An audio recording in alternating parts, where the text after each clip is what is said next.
But low fat's definitely where it's at. But sport always does help. The body has to move. So riding your bike around, like before I'm running late, like oh my god, it's 3 o'clock, I'm in the hotel. Went to the bike shop with fitting people on bikes and getting people kitted up. So the bike, I'm just went from the bike shop to the hotel, get my water, fly here. If I was in a tuk-tuk or a taxi, I'd still be there. I'd be like, you know, probably getting taken to a Ladyboy show or something. Bicycle is like an incredible transformative tool for whatever lifestyle we live. Doesn't matter how fit you are, the bike is like incredible. Incredible. So it will get better over time. I'm not designed to be in pain, that's for sure. Yes? At one time, you had a big coffee drinker, and how you dealt with your back habit, and also does dark chocolate or chocolate fit in at all to your diet? Was I a big coffee drinker, and how did I overcome it? Does dark chocolate fit into this lifestyle? Is that the question? Yeah, so I used to be a big coffee drinker, smashing down the coffees. I haven't had a cup of coffee since 1999. The last time I had a cup of coffee, I was so charged, I was like chasing trucks and buses home. And I'm thinking, man, I'm on speed. I used to do speed. So coffee is the same as speed, just a little bit less intense. And so I'm thinking, hey, I've got off speed now, I'm on coffee. What's the difference? Coffee's accepted. My grandma will give me coffee. She wouldn't give me speed though. But it's the same freaking thing, just a little bit less intense. And so I got rid of the coffee. I started drinking a little bit of tea, but I definitely cut down my caffeine intake over time. And I got in touch with my real feelings of fatigue and energy. And so then I became obsessed, because now I didn't have this coffee to pick me up. Because when you're on coffee, just like, charge it on. Feel tired, smash in the caffeine, you go. Just keep having 10 cups of coffee a day. But so I got off that, and all of a sudden it was like flopping. And then I became obsessed about hydration and sleep and learning about carbohydrate intake. And that's what's brought me to today. I've used caffeine in the last 10 years, definitely. I've experimented with caffeine, pills, etc. And I can honestly say that you won't need caffeine if you're eating enough carbohydrates, getting enough rest and drinking enough water. Number one cause of daytime fatigue is not enough water. So if you feel like having a cup of coffee, have a litre of water first and wait an hour. And then maybe have a cup of coffee then. But you know, just have the water first. Replace caffeine with water and sugars. And dark chocolate, you won't want dark chocolate if you eat enough simple sugars from fruits or sugar on cereal or whatever. I mean, who feels like dark chocolate after 10 mangoes? I don't. But I can eat vegan chocolate if I want. So but I've had that in the past, but it's too greasy, I don't feel good. So I just eat enough simple sugars from fruits or fruit juices, etc. So that would be my tip. If you're craving chocolate, you need to increase your simple sugar intake. Otherwise, you're going to have so much fat in your blood from all the chocolate, and then you've got the caffeine withdrawal the next day, the theobromine, you just feel crap, then you want more. It's a vicious cycle. So I'd say get rid of the chocolate, get rid of the caffeine, and just replace it with water and fruits and sugars. And that's what worked for me, and it works for everyone. And I'll see in pro cycling now, a lot of cyclists are like, not using caffeine in training, only use it for race day only. So then they can recover better, because when you have coffee in the morning or whatever, you're charged up all day, and it affects your sleep cycle, and then you can't sleep properly, and then you need more stimulants, and it's just this downward spiral. So I say get rid of stimulants for at least a couple of years, so you'll get in, people go, what the fuck, you crazy? But do it, and you'll get in touch with what works for you. Ben?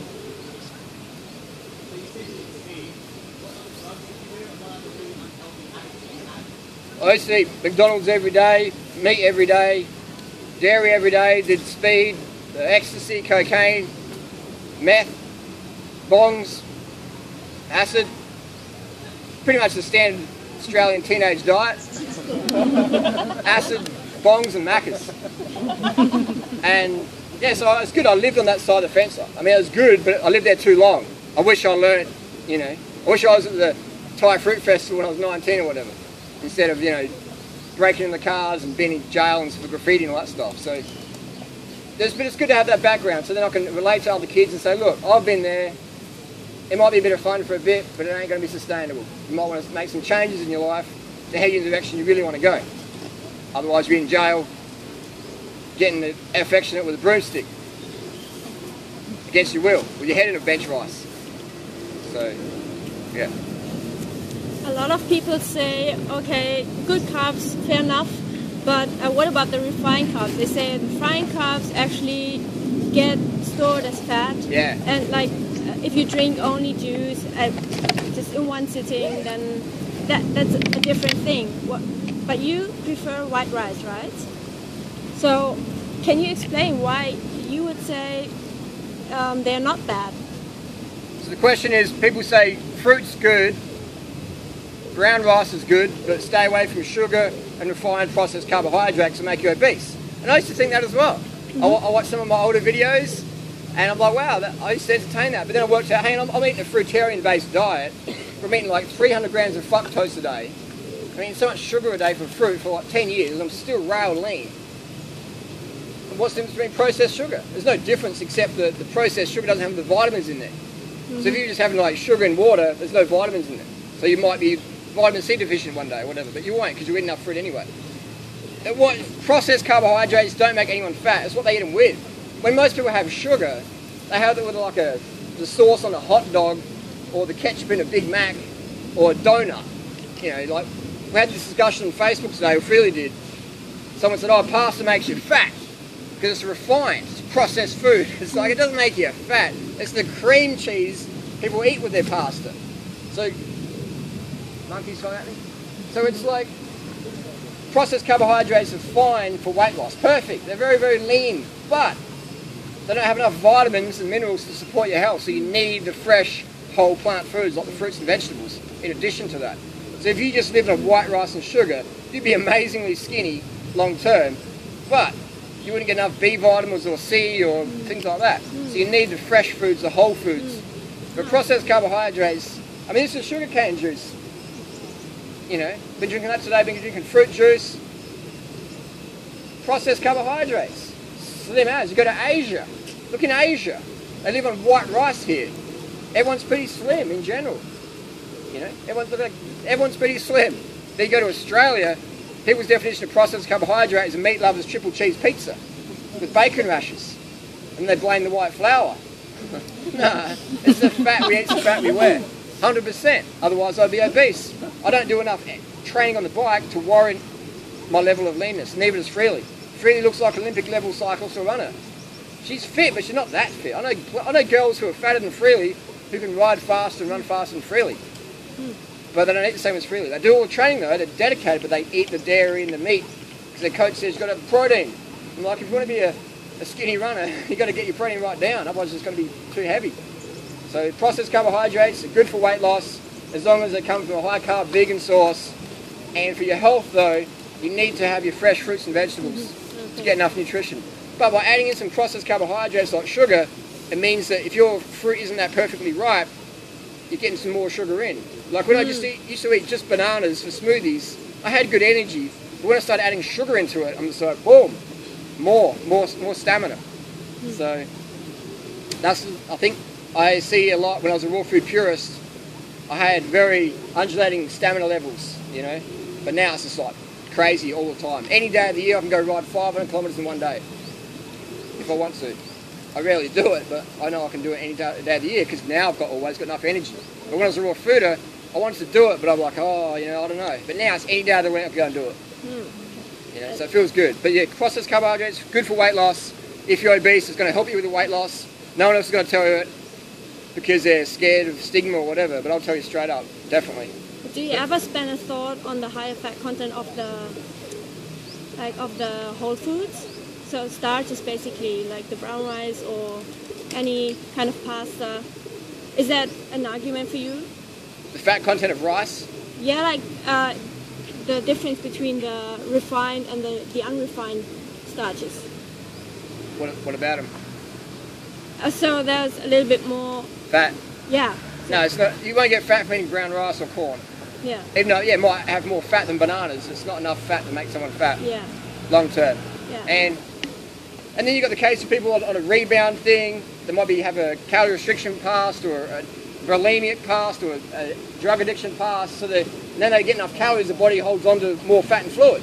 And they go, hang on, I'm getting fat. No, you'll hit a ceiling and you'll come back down. But if you're eating the standard Aussie diet or American diet, that's how people become obese.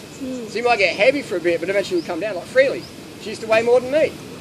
You know, but she hit a ceiling. But if she was eating standard Aussie diet, she'd be obese now. She'd be like 90 kilos, 100%, 100 kilos maybe. And, you know, that's just the fact. So if you have a dieting history, you're going to rebound to some degree, but you'll hit a ceiling, and then you come back down, 100%. You see it all the time. Freely's a perfect example. I know. Do you have a preference of what kind of sugar you add? And would you add any sugar if like if you only had refined white sugar, would you add that? Definitely. And then what's your preference if you had the choice of any sugar? Can people hear me down the back all right? Okay, so you can hear me. Good. So the question is, what's my preference of sugars? Would I eat white refined sugar? I definitely would. If I've got a preference, so it's organic sugars, certified organic sugars. I don't need sugar in Thailand because I've got sugarcane juice, I've got the fruit's so sweet here.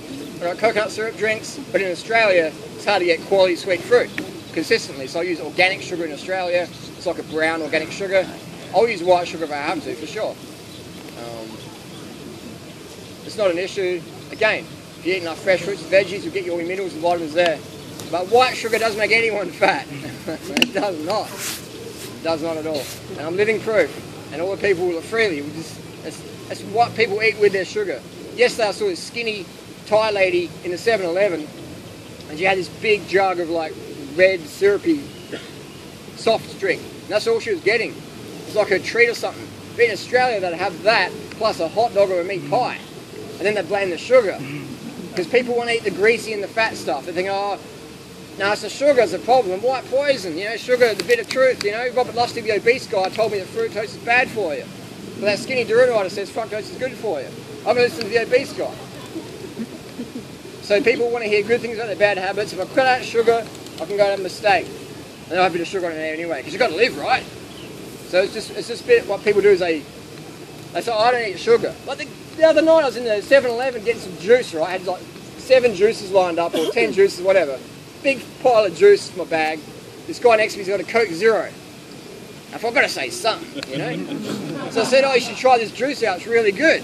He goes, yeah, but fresh is better. Fresh is better. I said, yeah, baby, it is, but look, mate, you honestly can't talk because you're drinking Coke Zero. And I picked it up and said, dude, Coke fucking Zero. He's going, yeah, good point, good point. So, you know, people, so he hit his head, he goes, oh, I don't drink fruit juice because that's not, it's like fruit. They're drinking Coke Zero. My mum says, I don't touch processed sugars, but she's eating chocolate. She's obese. So people have this thing in their head, if I tell myself I don't eat that, when I actually do most of the time or whatever, it's just a bit of an issue there. So my preference for sugar is organic, and then I'll do whatever it takes afterwards. But in Australia, it's easy for me to get organic sugar. Easy. Easy done.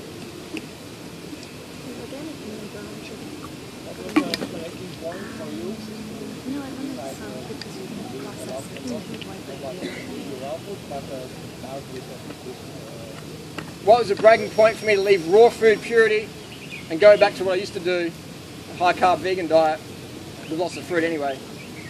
The breaking point was, I guess, I was with a Tour de France team and I was riding around Adelaide in January. I was out riding my bike and this Tour de France team come flying past and they said, hey, we're trying to go here, where do we go? I said, follow me, I'll take you there. And as I'm riding with them, I think, gee, I don't have any food with me. I've ran out of dates. And like, do you want a bottle of sports drink? I said, no, it's okay, I don't drink that stuff. But I'll have a bottle of water. So we're riding for about an hour up and down the mountains, and I'm going, man, I'm about to hit the wall here. I'm about to run out of sugars. So I can't drink the sports drink because that's not raw, and I'm a raw foodist. So we're riding along, and the guys are talking about the vegan diets and when we go vegan kit. And, all right, that's pretty good. You look pretty fit. And then we come to this hill, and I said, look, guys, I'm out of energy, man. I'll let you guys go. And they're like, have a sports drink, have a sports drink. I said, no, I can't eat that stuff. And so they said, all right, no worries. Which way do we go? So you go there and turn left, whatever. And so I'm riding by myself, about to faint from low blood sugar. And I think, what am I doing? Like, these guys are ridden with a vegan. They're going, yeah, we met a vegan in Australia. He was good for an hour. And then he probably died in the desert. So I started to think, what are my goals? My goal is to be super healthy, super lean, super fit, without drugs. Is having a bit of sugar in that now and then going to kill me? No. Is it going to make me fat? No. Is it going to help my fitness and stay healthier? Yes. So then I started adding in some more. And then January last year, when I did the Strava challenge, trying to ride over 6,000 Ks a month, I went back to all my favourite vegan foods like rice and pasta and cereal and sugar, and felt fantastic, you know. So that was my breaking point, was just traveling and doing more, trying to run the forum better, do more YouTube stuff, more speaking, get my book done, be fitter, win more running races. In 2012 I won like over 30 running races, mostly 5Ks, just because I was always carved up. So I mean, I think raw food's fantastic. Most of my diet's still raw food, but I also understand that purity doesn't mean anything if you're starving yourself. Purity doesn't mean anything if all your friends and family go, that's a joke. Yeah. Purity doesn't mean anything if you're not reaching your goals because you're starved. How would you measure health? Exactly. Like, we're talking about, there's a lot of emphasis on being thin, but you know there's thousands of millions of people who are thin, still eating crap. Yeah. You know, and so with that aside, how would you describe, explain health? How would I measure health? Yeah, how would you measure health? For me, that's a good question. My definition of health would be to have as much energy naturally as you want to do anything you want to do in life. Every day of the year. Enough vitality that you're in control of your emotions. And enough stamina to get the job done without having to resort to caffeine or whatever. And you know that you can push your body really hard and have it not break down. That would be my definition of health for me. So yeah, I see a lot of people who are slim, they're eating crap, but what we'll often see someone in 18 or 25 smoking durries and eating Big Macs or whatever, but we don't see them 10 years down the track when they're like obese with heart disease. So I know plenty of people like that. I know plenty of guys when I was in my 20s, they were like lean and cut, and now they couldn't run around the block at pace. They've got a big fat gut, whatever. It doesn't make them bad people, but often we take a snippet of someone down the street, they're eating a donut and a cigarette, and they look really good or whatever. We go, well, why am I eating so good? They're eating that, they're lean. But we don't see what happens later on. Just like if you see someone on a motorbike fanging past at 200k an hour, you think, well, that's pretty cool. But you don't see them when who saw the dead body this morning? Yeah. Dead body on the road today. We were riding up the road. On our right was a Western guy, dead, blood, big pool of blood near his head, sheet over him, Thai police, ambulance there. Maybe he was flying down the road, he didn't have a helmet on. Maybe some kid go, wow, look at that cool guy, he's got no helmet, he's texting and he's driving at high speed, he's pretty cool. But they didn't see when he died today. So we might see someone doing something that sort of defies our logic, but we don't see them later on around the corner. Things always catch up with us. I mean, I ate so much crap, if I died of a heart attack tomorrow, it wouldn't surprise me. You know? People might blame my diet now, but they wouldn't look at my past. They go, look, that vegan guy died. But they forget of the thousands of Big Macs I ate. You know, so, or the thousands of gallons of milk I drank. Or the amount of ecstasy I used to use. So, there's a lot of thin people out there doing the wrong things, but are they emotionally stable? How long will they sustain that? So seeing that dead guy today, I was like, man, life's short. Like, there's a bit of, I'll tell you anyway, you might want to hear it, there's a bit of brain on the Stobie pole where his head's splattered. And the Thai police drew a circle around it in Chiang. And in Thailand, if there's a dead body, they just take the body and they leave whatever's left over. Just as a reminder to the public, take care. So wear your helmets, because things can happen. Especially on a motorbike. Can we get a gun show? A gun show? There's only a little skinny rifle here. You have to watch YouTube for that, because I'll stretch the screen out and make myself look bigger. Trolling 24/7.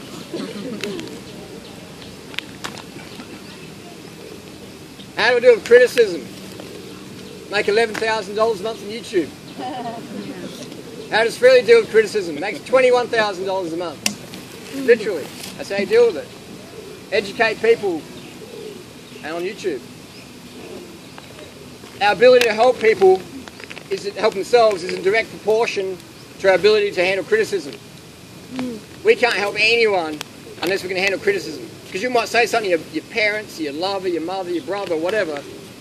You might give them the best message ever and they're like, that's just crazy, you're an idiot, you know, you're a moron. And if you take it personally and go, that's it, I'm never helping anyone again, people are suck, then you can't help anyone. But if you see an objection as a request for more information, and say, well, they're probably undercarb, they've got their issues, whatever, I'm just going to deliver the message, not be attached to the outcome, just deliver the message and let them develop, process it. And that's how you deal with criticism. Is don't take it personally. Focus on giving the message versus trying to force people into something. Don't want it more for others than they want it themselves. Give them the information, move on to the next person. If they grab you right on the throat and try and headbutt you, just push them away and keep walking, you know, like. But no one's really going to do that. No one's walked up in the street and said, "You're a Duran, aren't you? I'm going to king hit you." No one's ever walked up in the street and said, "You're an idiot." Ever. But people on YouTube say, "I'm going to stab you and rape you and whatever." You know, it's just talk. YouTube's the first time in history anyone in the world can have an opinion internationally. Even if you're a troll. So you can have a fake account and write all this nasty stuff. But it's just on the internet. It's not real world. Yeah, it's not real world. So don't take it personally if you get a troll on YouTube. We had a whole website dedicated to trashing us, 30bananasdaysucks.com. And when it first started, I was really angry. I was like, how dare people we helped start up a forum bashing us when we did so much for them. And I was irate. But now when the website got closed down, I was sort of saddened because that was like a really good tool to get our word out there. So I went from really anger and like just disappointment to like disappointment that it's gone now. So hopefully someone else starts up a new one. Seriously, because it helped get our word out there. Why they started? Just hating. Yeah, like a few of them got together and created a forum, you know. Some people change, you know, that's cool. Lovers become haters, haters become lovers. Doesn't matter, just focus on getting the message out there. And so that's what I've learned in the last few years.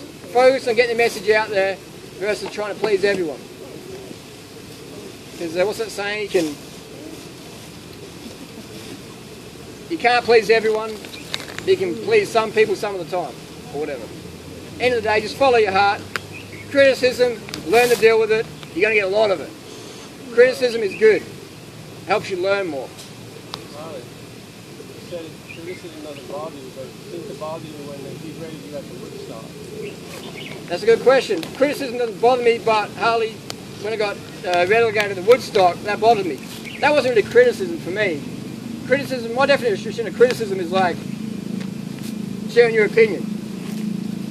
When someone sort of took us off the speakers list or whatever, and just wanted us along to promote their event, I was like, that's more than criticism for me. That's like a what's the word? Mutiny. Yeah, stab in the back. It's a bit like if I loan someone my bicycle, and I say look after it, and they give it back to me broken, say, here's your bike. I'm like, I'm not going to say no worries, mate, I'll fix it. I'm going to like, I'm not giving you my bike again. I learned my lesson, so I don't want to be associated with Doug or Christine or all those people again. You know, so I wouldn't see it as a criticism. I'd see it as a behaviour that I didn't really like, and I felt like being a doormat. I felt like I was a doormat if I accepted that, tolerated that. Does that make sense? Are you still friends with Mike? Yeah, Mike's a good guy. He's in the sort of middle. He gave me warnings. He said, look, Doug and Christina, they all want you out. They all want you out. Take down the videos, apologise to them, let's get it back together. I said, Mike, I'm not going to do that, man. You know. And he kept calling me, trying to, smooth it over. Mike's a good guy. He's easy to get money from. Doug gets so much money from him. Doug wouldn't give a fuck about the professional collapse, which it will collapse eventually. But Doug doesn't care because he's making heaps of money off it. So, but Mike doesn't understand that because Mike's in a bit of a purity situation. Up and down he goes. But now you can sort of see what a mistake it was. So I don't hate Mike. I don't hate anyone really. I'm just disappointed in people, and I won't promote them ever again. Yeah. So you learn your lessons in life. So I'd say don't be bitter. Just learn lessons and make better choices in the future. Right.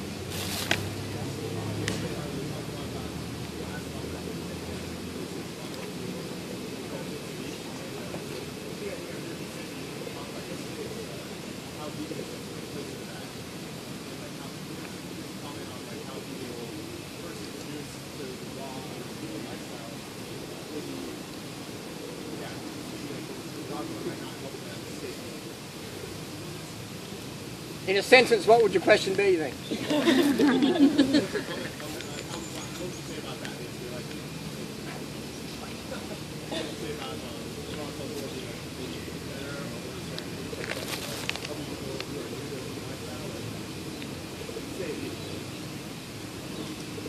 So, is it easier to stay vegan on RawTill4 versus 80-10-10? I mean, Doug's program is good, but it's just, it's not realistic. The joke is in the vegan world, the joke in the vegan world is, if you want to make a vegan go off vegan lifestyle, give them the 80-10-10. They won't be vegan very long. Because people get so hungry, it's like, fuck it, just give me whatever.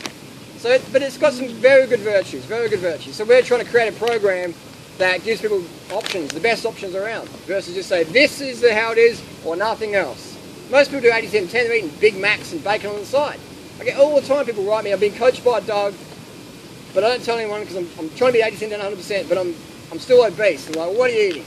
I'm like, a bit of rice. I said, what else are you eating? Oh, yeah, KFC and blah, blah, blah. And I say, well, how about do our program?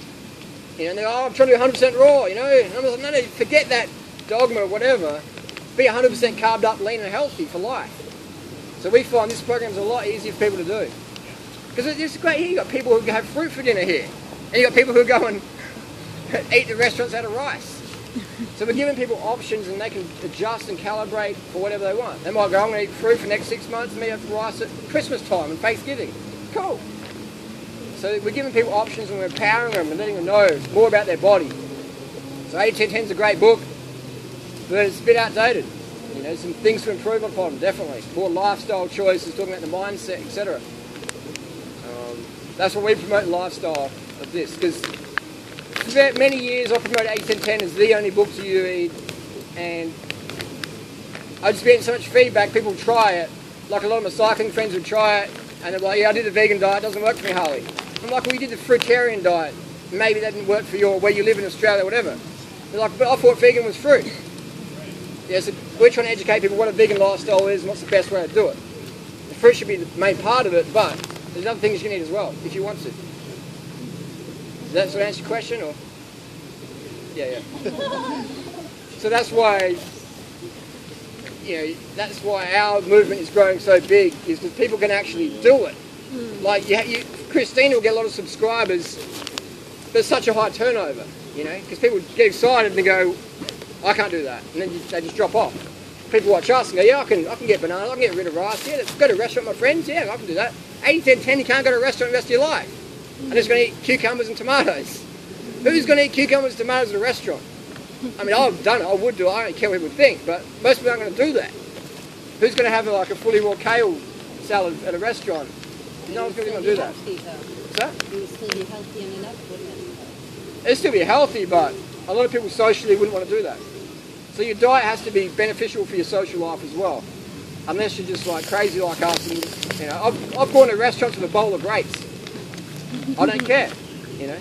But I know a lot of people wouldn't do that, so they just drop off the wagon and just forget it all. Because Doug and Christine, everyone says it's 100% raw is law. If you can't get fruit, you don't eat. Yeah, but I'm really not speaking in terms of social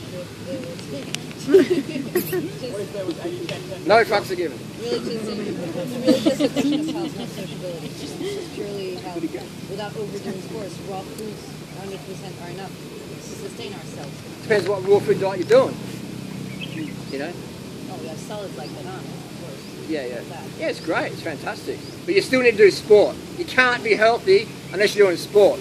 Put an animal in a cage. We put a deer in a backyard and just feed it grass. It won't be healthy unless it's going to move around. So we need to move. People say, oh, I don't want to do sport, I just want to eat bananas. That's great, but you won't be healthy. Your body will be just like, it won't work properly. Because we're designed to move, pump our lymph. We're designed to sweat, fresh air, vigorous activity. Nothing crazy, but just getting out there and doing stuff. Building our fitness over the years. We have to do it. Otherwise we won't be healthy. And that's why a lot of people in the raw food diet aren't very fit, because they don't get enough calories. And it's just hard to really go hardcore when you're just flailing. What's that? Oh. What's that for? Oh, we didn't know if we needed for our last time.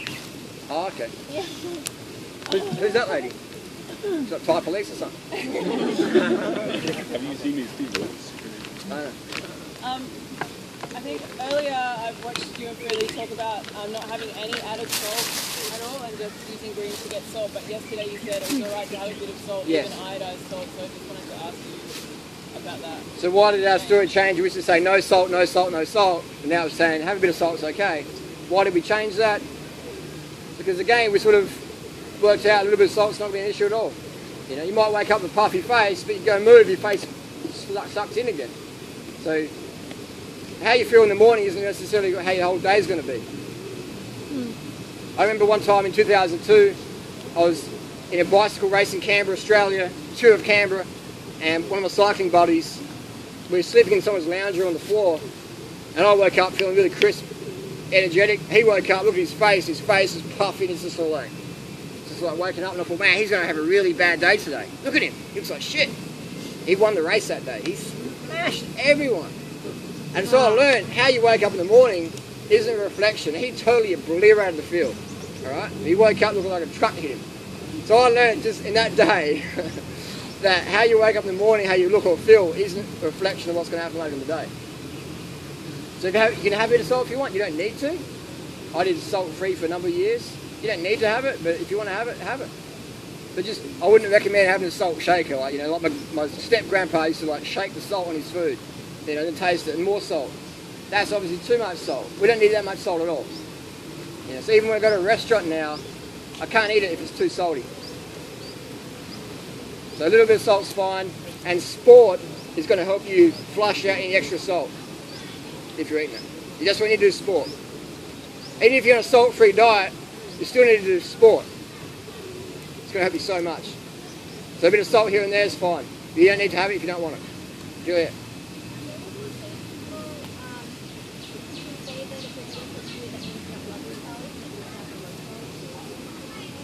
If you eat, what do people say? If you eat cooked food, you don't love yourself.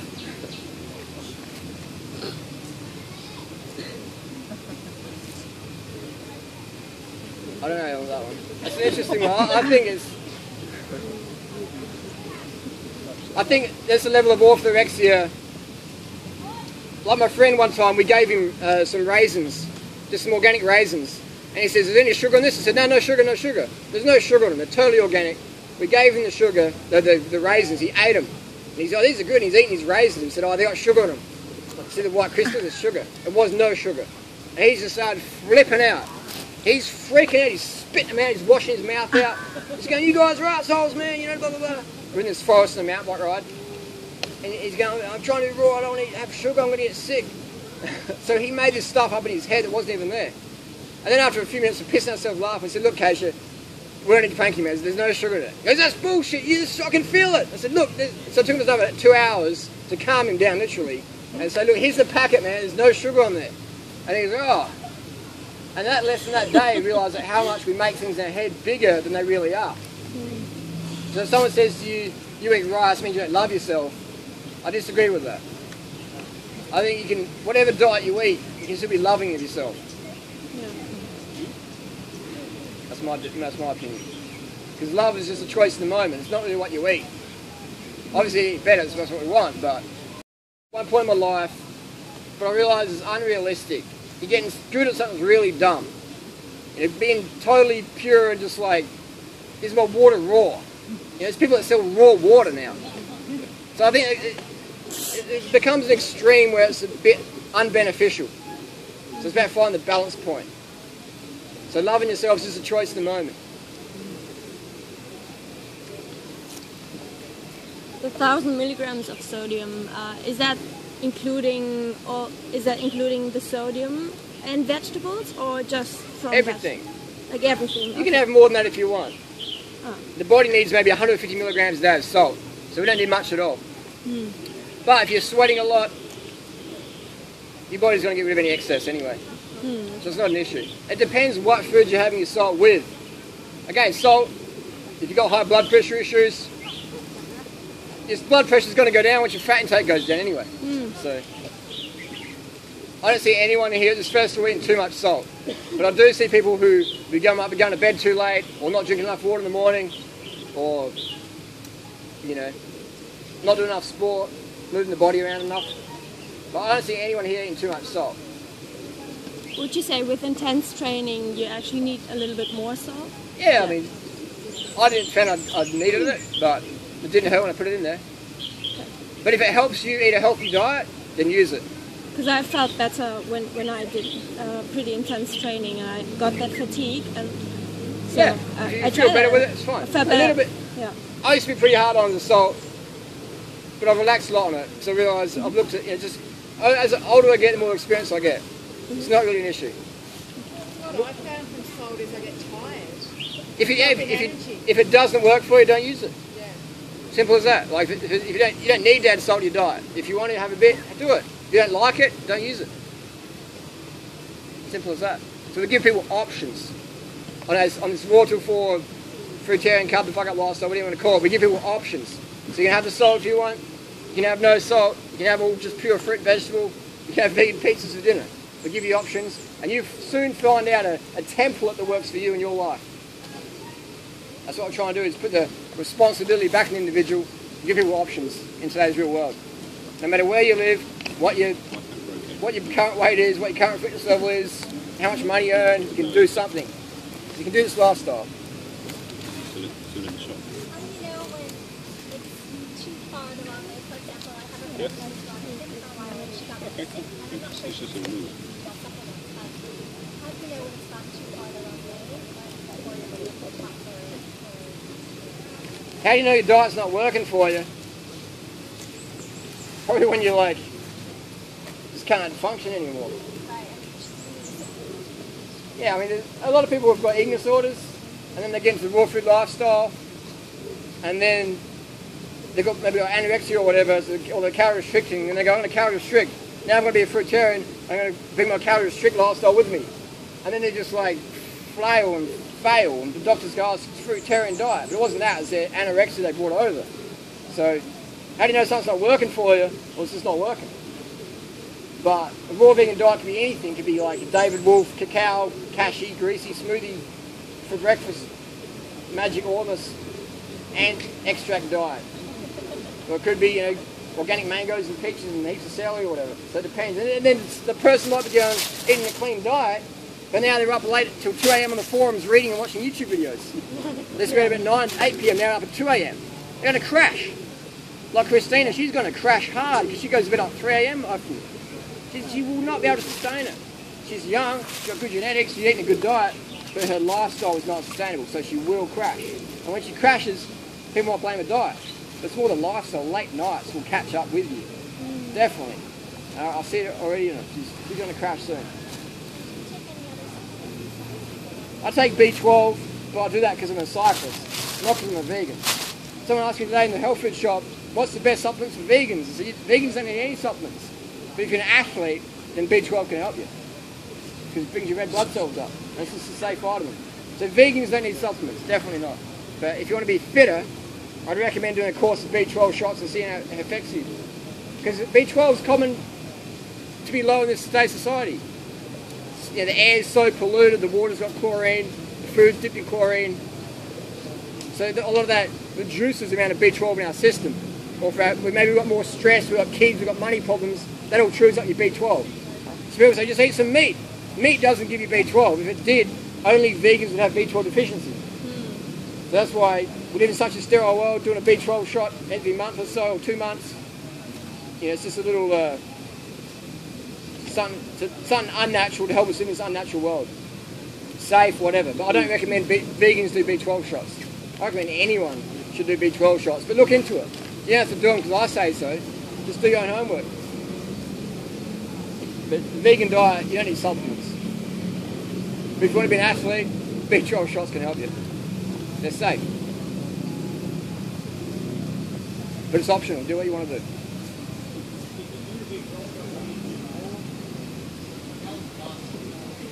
Depends on the person. Someone said the other day, if you do B12 shots, your body stops producing its own B12. Well, if you supplement B12, your body stops producing it. Well, most of us have been supplementing our whole lives anyway. In our cereals, got added B12. In Australia, they inject the cows with B12 before slaughter, so it raises the levels in the meat so they can sell it. So it looks rich in B12, yeah, because you gave the cow a B12 shot. So every month or so, it's cheap, it's easy to do. It's not expensive. I don't sell them. In your shoulder, in your eyeball. Just do your homework on them. And every single cyclist I've ever met does B12 shots. I mean, they do a lot of other things as well, but the fundamental thing of a doping program is they do the B12. It helps you raise your hemoglobin levels, more stamina. The body actually doesn't produce B12, it's bacteria. Yeah, the bacteria, yeah. Yeah, yeah, so the bacteria in your gut gets killed by the chlorine and pollution.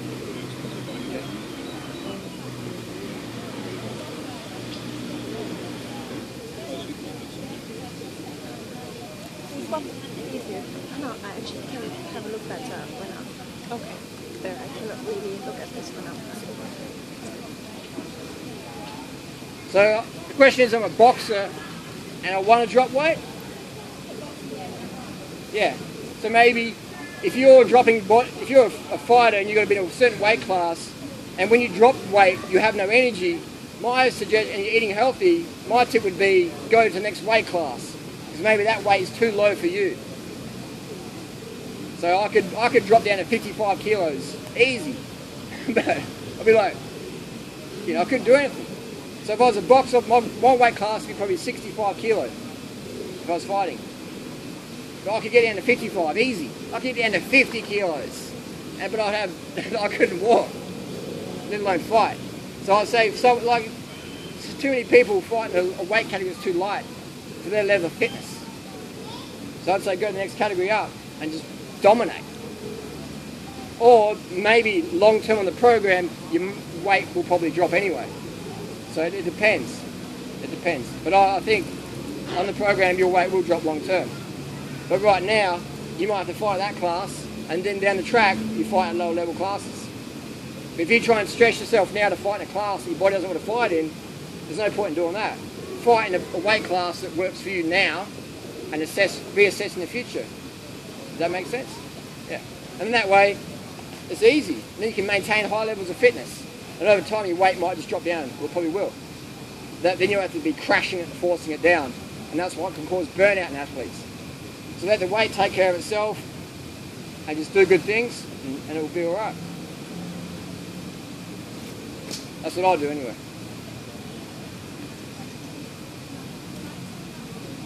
Facebook group. Oh, okay.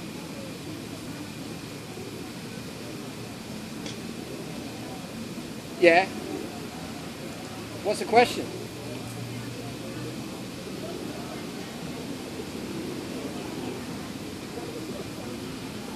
$3,000, is it?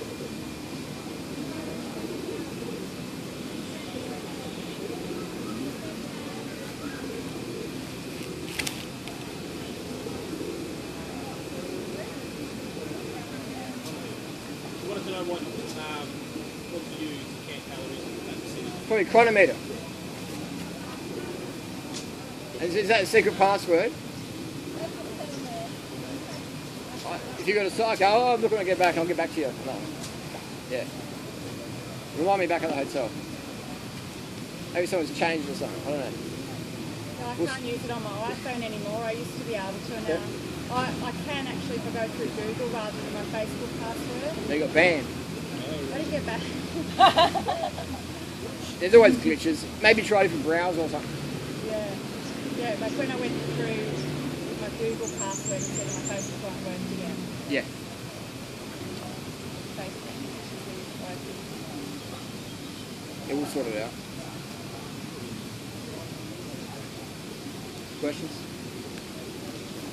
Is there if someone have been under eating, I mean have an eating disorder or just calorie restricting for many years and come to the lifestyle and follow the recommendations, yeah, and after 1 year found themselves like gain 20 kilos or something, did they do something wrong? No. Or is it normal? Or? The body has to gain weight. There's no way you can starve and then get to a healthy lifestyle and not gain weight. You know. So with it? Yeah, then it'll go back to normal, for sure. It's just the body's, when someone starves either on purpose or just forgets to eat or whatever, or they're stressed, the body's hormones just take a drop. And so when you start getting food and water again, the body has to store and repair. It's like if you break an arm, it gets swollen. The body's healing and repairing it. So you're basically healing and repairing yourself. your heart's going to get bigger, your liver's going to get bigger, your bones are going to get stronger. You're going to gain weight. You're going to have more blood. You're going to have more lymph. And maybe your lymph might be a bit blocked because you're not doing enough sport because you're just, recovering. So things will get better, but definitely it's just how it is. Like, it's just, the body can't be starved. So but is it just... It will rebound. I mean, if you didn't calorie restrict before you came to the lifestyle, you didn't gain weight, or is it... If you get fitter, you're going to gain weight. You can't get fit and not gain weight because your blood volume is going to go up. Your hydration is going to go up. You'll have more testosterone most likely, and that's going to cause more water retention. You're going to gain weight if you get fit, but your body will change. So you can be 50 kilos and be floppy, or you can be 50 kilos and have like some good tone. So it's, or you can be 55 kilos and be smaller than someone who's 50 kilos at the same height, because fat and fluid takes up more room than muscle. So body weight doesn't mean anything really. So what about going from raw 80-10-10 to RawTill4? Do you think it's you can gain weight? On the same amount of calories, you're probably about the same, maybe a bit more salt retention, but it depends on the person's lifestyle as well. Because if they're doing 80-10-10 and they can't get enough calories, and then they come over here and go, wow, I've got enough calories, let's go and play with the kids, let's go do some sport. That mountain, let's go and smash it. And now all of a sudden they've got more energy to train, so they can shift their body composition. But on 80-10-10, they're struggling to get enough fruit. They're like, I can't do nothing, So it depends on the person, individual situation. But at the end of the day, it's got to work, this lifestyle. But things take time. So you have to increase, going from raw food to RawTill4, you have to increase your activity level You just have to live more. That's what we tell people to do, is just live more. Yeah. Give your partner more passion. Give your kids more attention. Thrash your bike. Race cars to work. Just do more. Don't go to the gym on the treadmill. If you've got a treadmill, unplug it and sell it. Get outside and do stuff. Be an activist. Give your energy. And you'll never have a weight issue ever again. Anyone. But people have to be patient and understand it doesn't happen overnight. Mental shifts can happen in a second, but physiological change, it takes time, depending on the person's background. Maybe they abuse their body for 1 year or 30 years or whatever. Things take time, but the mental shift happens now. That's just a choice in the moment to be a champion or a victim. So, I think that process can be faster if you're 100% raw though. Like, no, it depends. Okay, yeah, I mean it depends on the person's lifestyle. Like if let's say me and Doug Graham, we had a competition, we had a 500-pound person, and we had to get him as fit as possible as soon as possible. I'm going to win, because Doug's going to tell me cucumbers for dinner. I won't have any energy. I have no sex drive. They'll be like depressed as heck. But on my program, they'll be like, let's go and do stuff, Harley. So they'll be fitter long term, and they'll be able to sustain it long term. So it depends on the person. But it has to be a real world approach, and it has to be sustainable long term. Anyone can do a water fast and lose weight, but it's going to come back on you. Anyone can do a juice fast for 90 days and lose weight, but it's going to come back on you. So your program has to be sustainable every day for the rest of your life. Otherwise it's a fad, and it won't work. How about a juice fast that is like high enough in calories though?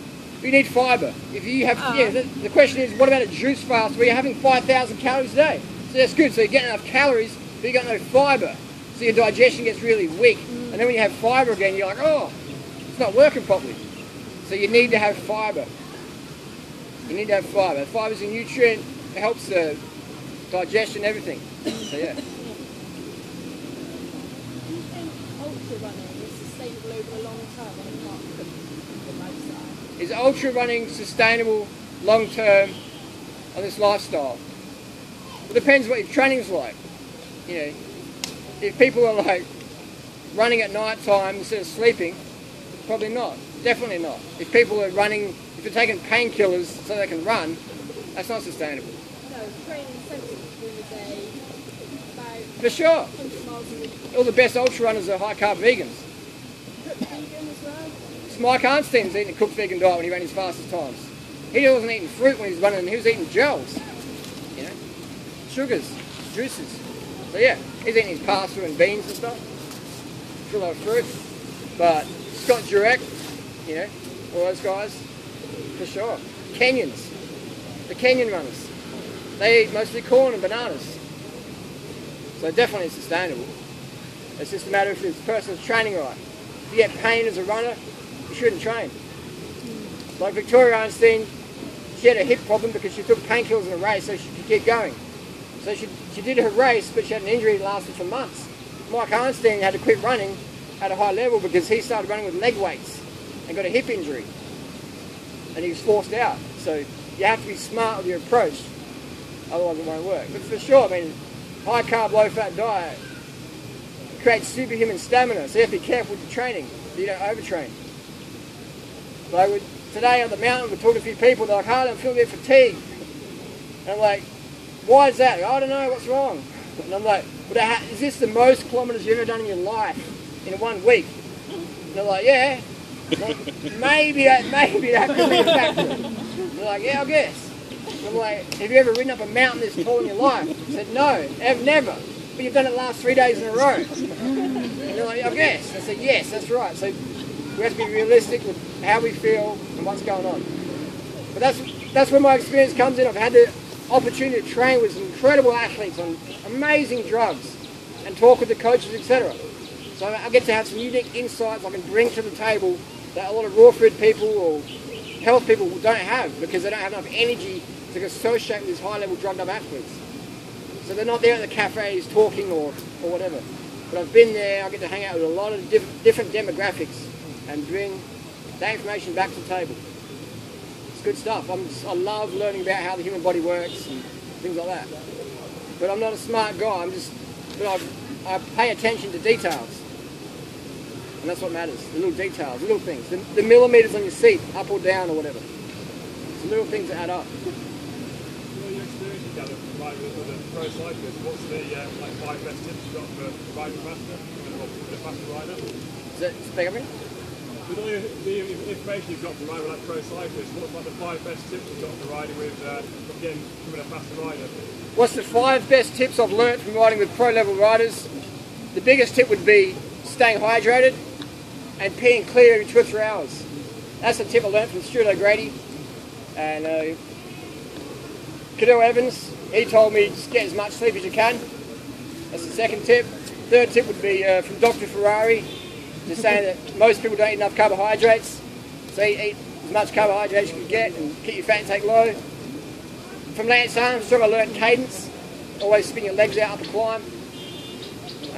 Another thing that I learnt from Lance is about attitude. Have a goal and do whatever it takes to get it.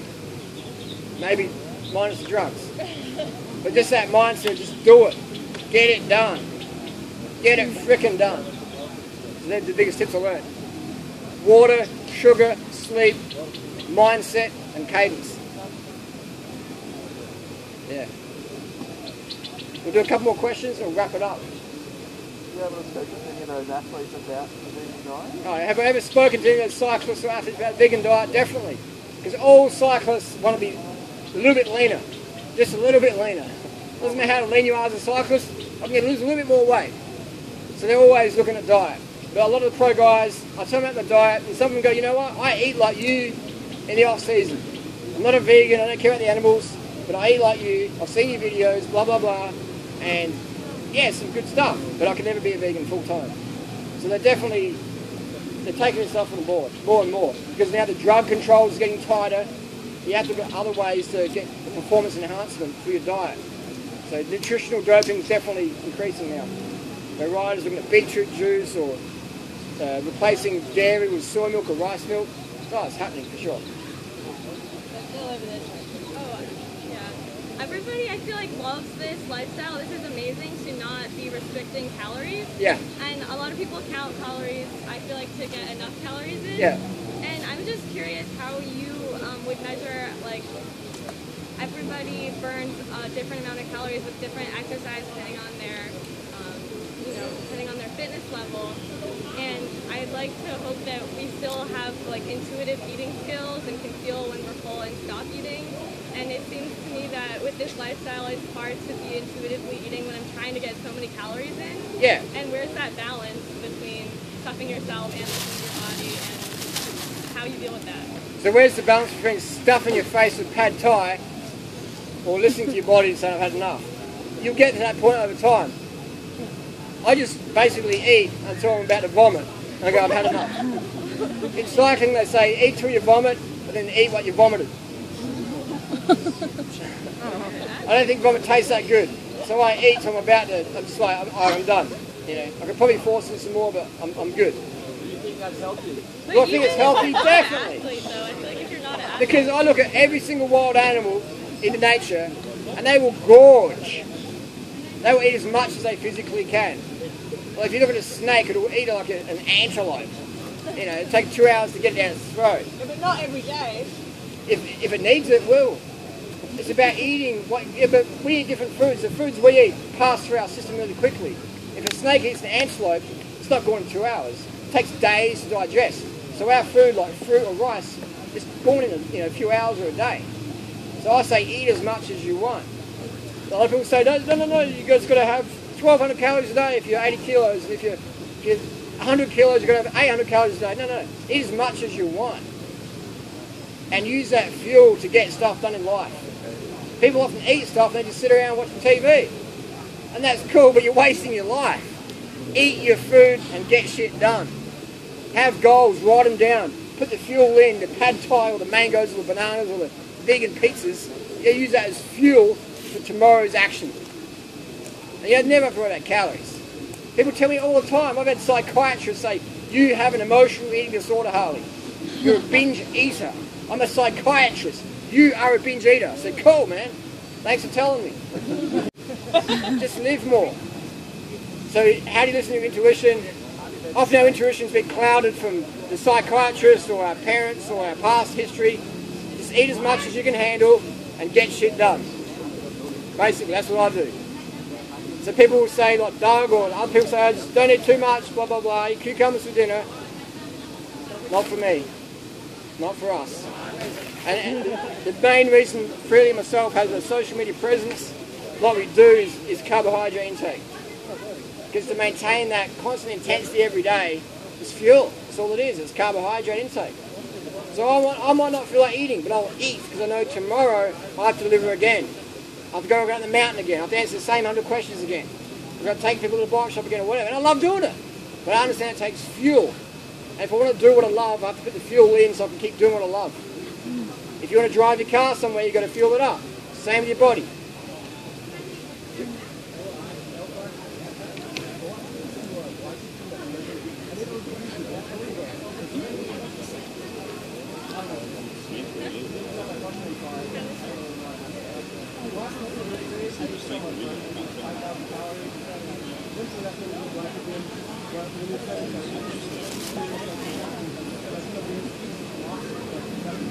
What happens to excess, this will be the last question, we'll do it more tomorrow.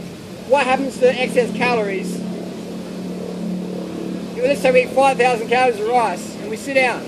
You can do that for a day or 2 days. There's no way on earth you can eat 5,000 calories a day from bananas. Who can eat 50 bananas a day or 80 bananas a day sitting on the couch? Nobody can do that. That's like a hypothetical. It's like saying, Harley, if you're on an island with your mum and you had to have sex with your mum to say that you've been raised with children.